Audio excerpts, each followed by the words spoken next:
বন্ধু বান্ধৱীসকল, আপোনালোকে এই দৃশ্যটো দেখাৰ পাছত খন্তেক সময়ৰ কাৰণে হ'লেও আপুনি আচৰিত হৈ পৰিব।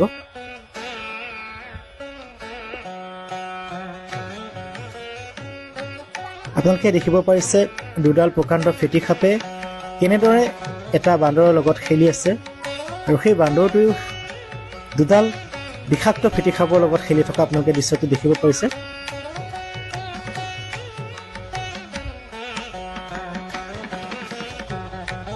সঁচাকৈ বন্ধু বান্ধৱীসকল, ভগৱানৰ লীলা আপোনালোকে দেখিব পাৰিছে। প্ৰভু শ্ৰীৰাম আৰু মহাদেৱৰ এই লীলা দেখি সকলোৱে আচৰিত হৈ পৰিব।